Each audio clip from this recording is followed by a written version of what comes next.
Formula 1 season enters its second and decisive half, starting with round 13, which will be rather surprising the Belgian Grand Prix this year, and also rather surprisingly, just like in 2023, it will be the Spring Grand Prix weekend. So over here we will get plenty of racing action. We definitely cannot wait in this 2025, Scuderia Ferrari fashion, to deliver finally.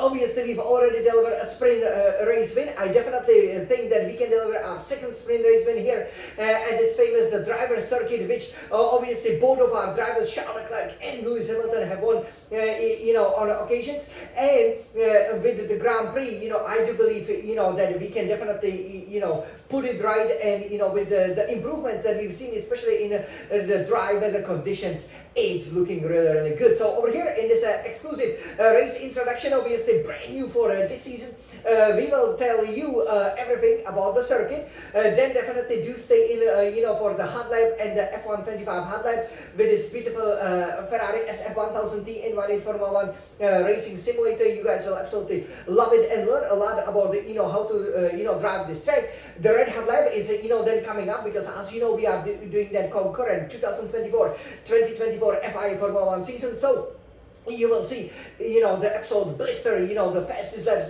fastest lap of the weekend. And then, because last year, obviously, it was the Austrian Grand Prix, that was the spring weekend, and you already could have seen just how successful I was there. So, this year, basically what it means is very, very simple. As a result, we will only have the qualifying, but then we will still have the sprint reaction 24 hours, from the sprint, and then we will have the Grand Prix proper and, the race reaction, as always, but there won't be any sprint qualifying and obviously the sprint race, because, last year there was none. So we will take a look, at the track, how successful Scuderia Ferrari was at this classic circuit, which is the circuit closest to where I spent my high school years. So, it's not a track that I've actually been to, maybe, again, even though obviously I lived, nearby. It was only for a couple of years, so I didn't actually have a chance, to go to the Spa-Francorchamps, but, I had a chance to race it and win it several times as well. We will tell you everything, about it after we take a look at the current drivers and constructor standings, and what exactly, are our main objectives, for the weekend, which could turn out to be a very, very hard weekend, obviously, because it is a run at the end of the July, with some of the news. So obviously, for the first time this season, there is quite a long break, right? Meaning that there are 2 weekends without the racing. So basically no races on July 13th and July 20th. July 27th is then the race. Obviously we're doing the race introduction a little bit earlier, so we don't know if there will be any drivers changes. Lots of rumors obviously swirling around, but it will probably be mostly, during the summer break that we will see some of the moves. But it's quite possible, that there is a threat, for example, of the Colapinto losing his seat at Alpine. We will see obviously how that develops. Some of the candidates like Bottas or, for example, Aaron could possibly take the seat, even though I think that we will have, the same driver, lineup. So there won't be any change like we had, for example, for the Autodromo Internazionale Enzo Edino Ferrari, the Imola, the Ferrari Grand Prix, right? Exactly. So we will see how that will go. With regards to us Scuderia Ferrari, obviously there are also lots of rumors, as we have other drivers that want to move in, but that's for the 2026 season, where there will be new regulations. Some teams like Audi now, for example, looking pretty strong, as they kind of had a podium, in Great Britain in front of Lewis Hamilton there, obviously. So lots of things can happen. Maybe we will even have the reigning world champion move. We will see. For Scuderia Ferrari, will we have the same team principle? Definitely, the position of Frédéric Vasseur is under threat, but we simply need to perform the best. I don't think, as a Ferrari fan, that it's that important sort of who is in charge, but it is really important to unlock the potential of the car, because while we haven't won, obviously, the driver's title since 2007 and the constructor's title since 2008, I do believe 100%, maybe even more, that on many occasions we actually had the best car. We just have to execute it. The most recently last year, 2022, was also a possibility we could have won. 2019, 18, 17. There were so many years, in between that we would have been, I believe, able to win the championship, 2012, 10, you name it. So yeah, 2008 of course as well, we only won the Constructor. So you know, it is important to execute, right? So now actually the second half of the season, unlike last year, it features 4 sprint races, right? So even though the gap in the Constructor standing at the moment is quite big, we are still second. You know, we are kind of moving away from the Mercedes and Red Bull, and it's all about chasing the orange, non-fashionable McLarens.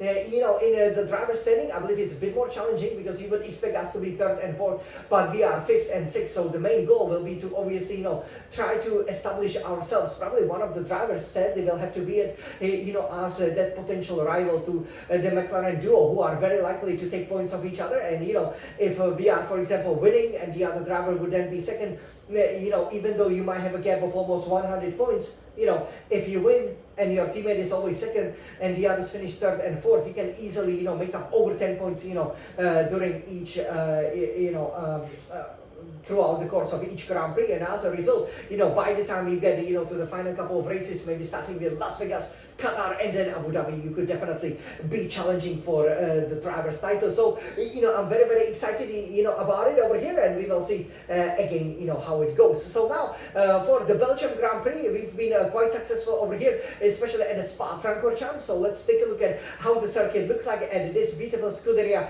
Red Retina iMac, shall we? I'm sure you guys are very, very excited about it. So let me turn it around over here. Okay, I'll take the mouse. I hope you guys can see it, you know, nice and clear over there. Yeah, so this is Spa-Francorchamps, so obviously it's one of the oldest tracks, you know, on the Formula 1 calendar, and also, you know, in the world. But as you do know, and you know, this is a little bit sad about Spa, we don't know what will happen in 2 years' time, from 2027 onwards, if they will start alternate, maybe no race in 2028, we are not sure. But this is what happened to Spa, for example, also when I was growing up. It was always on the tread. It's again in a rural area, but I think it's such a great racetrack. It's much better than, let's say, the Dutch Grand Prix, right? That it was usually paired with. That's why the Dutch Grand Prix will be, you know, leaving the calendar, because this is a real race circuit. On this Scuderia Ferrari website, you know, they clearly say that, you know, it sorts out the boys, you know, from the man, right? So you do know who is the boy, who is the man. Just like, for example, last race in Silverstone, you know, when, for example, you could have seen, you know, some of the drivers, you know, especially lots of the rookies, pretty much always, you know, retiring or finishing at the back of the field. So this track is very, very unique. As you can see, it is because it is the longest track on the Formula 1 calendar, right? So it actually used to be over 14 kilometers long. Now it's almost exactly 0.004 kilometers long, but it's still, you know, by far by over a kilometer longer than any other racetrack, which also means that it takes over 100 seconds to get around. The fastest lap time, the lap record is 1:46.256, you know, set I believe by Bottas. So definitely we can challenge for that. There will be only 44 laps, but you know, obviously the lap is very, very long. So it provides lots of overtaking opportunities, you know, as a result. So it's not like, you know, if you miss overtaking opportunity, there's only 1 or 2, you have to wait the whole lap. You know, usually it will be a one-stop strategy, even though maybe 2-stop could work well. You know, that pit entry though, yeah, it doesn't really cost you a lot of time. Obviously, you know, it is very, very narrow, as you will see in the hard lap. But I would say, you know, with the Spa-Francorchamps, one of the reasons why it's always a one-lap race, a one-stop race instead of a two-stop race, you know, is you know, simply due to the limited, you know, number of the laps. Because with Monza, obviously our home, the Italian Grand Prix, you know, it is one of the fastest, you know, races to be run, because it's really, really fast. You know, as you can imagine, and the Formula 1 races are always run over 300 kilometers.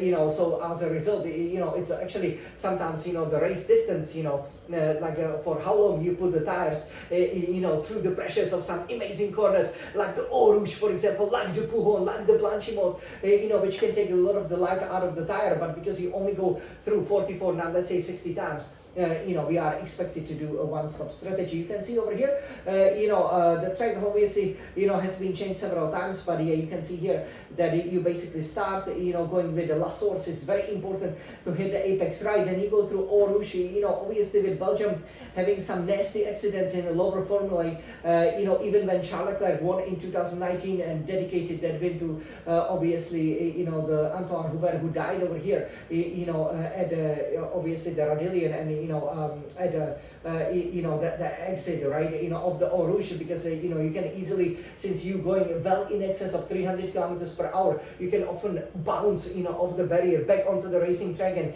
as you will see when I race it on a simulator, it's really difficult to see where you're going, because a lot of the corners are blind corners here in Belgium, right? So that's it's a bit of a dangerous track, but again, accidents haven't happened there for a long time. I believe it's mostly just a bad luck. Then again, you can see how the track winds down through turns 5, 6, 7 at the end of the Camel Straight over here. This is a fantastic overtaking opportunities. Nowadays you can go super fast through these corners, also through turn 8. It's important to throw the car into turn 9, so then you can go flat out into Pujon, get the right line over here, then on the approach to the chicane, and then the stubble out over here, where you have to get a very early exit, because then again it's a long straight. The blanching mode is that corner 17 used to be very challenging. Nowadays it's just a flick of this beautiful super modern Formula 1 racing wheel, and then this obviously is that bus stop chicane, which is just like with La Source, one of the slowest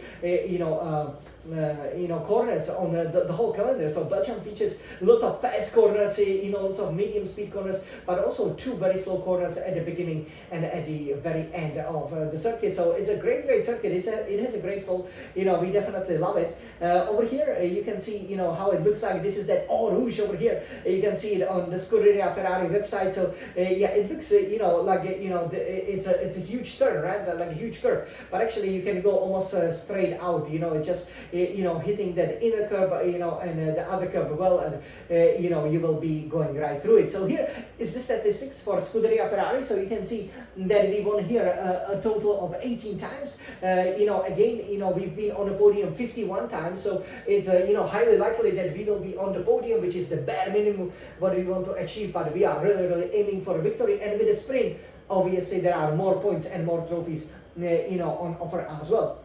Only 14 pole positions, so that might surprise you. 19 fastest laps, as you would kind of expect. And again, this has been a very happy hunting ground for us, Scuderia Ferrari. Now over here, so this is about the statistics, obviously, for us, and I really hope that we can get more amazing results over here in Spa. Now here, let's take a look. As the page reloaded, so I'm a little bit sorry about it, but here is the driver standing. So you can see next race Belgium, and yes, this is how it looks like. So yes, we are back. So for the 2025 Drivers' Championship, so you can see Oscar Piastri leading there with 234 points, 226 points, only 8 points down second Lando Norris. So we could potentially have a new leader, but obviously Piastri was very strong in the races. But I really hope we won't see a McLaren victory for quite some while. Then we have Max Verstappen, 165 points here for Red Bull Racing. He's I think very likely to lose his third place in the standings. For George Russell, for Mercedes-AMG Petronas, 147 points. We will be competing against him, and he is the main target over here. So you can see that Charles Leclerc has 119 points, sadly didn't score in Great Britain. So, as a result, he's 28 points, behind Russell. But obviously with the sprint, 8 points for a sprint victory, 25 for a race. It would be great if he would have gotten close to or even leapfrog Russell. Lewis Hamilton, 103 points over here. It will be interesting, how well Lewis will do. Obviously, this is one of the tracks where he can be very, very strong, and I'm sure it will be a mighty, legendary tussle between him and Leclerc. Then we have 7, Andrea Kimi Antonelli, 63 points. 8, is then Alexander Albon, 46 points. 9, and then Nico Hülkenberg, who scored some amazing results recently, 37 points. He will be competing against us as well. As 10, Esteban Ocon, who has 23 points. 11, Isaac Hadjar, 21 points. 12, is then Lance Stroll, 20 points. It's quite interesting to see, that Stroll is always getting that favorable strategy and is still ahead of Alonso at midway point of the season in the standings. 13 is then Alpine's Pierre Gasly with 19 points. 14 is Fernando Alonso for Aston Martin, 16 points. Only lowly 15, Carlos Sainz for Williams, 13 points. 16 we then have Liam Lawson for Racing Bulls, 12 points. Yuki Tsunoda 17, Red Bull Racing total deserves the 10 points. If you think about it, if Red Bull really either doesn't have the capable drivers in that second seat, or the car can only be driven by one driver, where would Red Bull finish? They would be competing for the last place with the Alpine. It's quite unthinkable for a team that has completely dominated 2023 season, right? Then we have 18 over here, Oliver Berman, 6 points for Haas. I think he will be very keen to improve on that. 19, Gabriel Bortoleto, kicks over 4 points. Definitely on course for having a strong results. 28, Franco Colapinto, Alpine, 0 points at the moment. At the time of the recording, he should be competing, but again, he has to out-qualify Gasly, do bit better. 21st is Chad Duhan for Alpine, 0 points. Maybe he still has a chance to return to the seat. So we are only looking, obviously, at the top 6, and hopefully we won't be 5th and 6th as we usually qualify, and as we are in the standings. But at least 1st and 2nd. And that would be, where we belong, or definitely 3rd and 4th, and that will then help us to obviously, climb up the order. So this was the driver standing. Let's see over here. So finally, yes, the constructor standing looks fine. Okay, the official Formula One website didn't reload, so you can see McLaren leading with quite a good lead over here of 460 points. We are obviously at 222 points. So McLaren has over double of our points, but I think now is a great chance to reel them in, because you could see on the evidence of the practices in Great Britain and lots of the tracks, starting with Belgium over here, are real racer circuits. So we expect us to be the fastest, to be aiming for pole position, and once we start executing it, and the McLaren drivers being so close, in the drivers championship, there could be some collisions, retirements, like what happened to Norris in Canada. So we definitely, the main objective now is not to finish as we finished last season, second to McLaren's, but to be them, right? Exactly. Third, Mercedes, 210 points. Obviously, a lot of, turmoil, there happening with who their driver will be. So guys like Anthony Russell, having really fluctuating form as a result. Fourth is Red Bull Racing, 172 points. That's where they are almost guaranteed to finish this season. Fifth, Williams, 59 points. We will also be competing against 6. Kick Sauber, 41 points. Could they make it to the top 5? Well, look at this. Audi could be looking very strong. You saw that Audi A5 convertible, obviously, over here on our YouTube channel. We always know who is strong, right? It used to be Alfa Romeo, so would be our second favorite team, but now, obviously, with the green, no way we can support them. But yeah, Audi, has a great chance to make some inroads in Formula 1. 7th is then Racing Bulls, 36 points. 8, Aston Martin, 36 points. So it's really jam-packed there. 9 has 29 points. 10, Alpine, 19 points. So you can see, in the constructors, obviously, we have the fight for the top honors between us and the McLaren. Then I think we have the 3rd and 4th place already sewn up, but the rest, is definitely going to be decided. So that was the constructor standings, the driver standings. And this is the circuit over here that we'll see the drivers compete in the Grand Prix weekend. With regards to me, Jan, the Smiling Sun champion, and obviously how well I managed to do over here at this particular circuit. I have to say, this is one of my favorite tracks, but I haven't always won it. I did really well, at the beginning. Obviously, I also did one sprint, where I've only gotten that sprint pole and a sprint fastest lap, but finished, in the last place, because obviously, I spun out in the rainy conditions, which hopefully they won't come in Spa, because obviously we saw that we were not so competitive, but we will see what happens there. But in terms of the Grand Prix, obviously, I won in 2010, 2016, so that was great.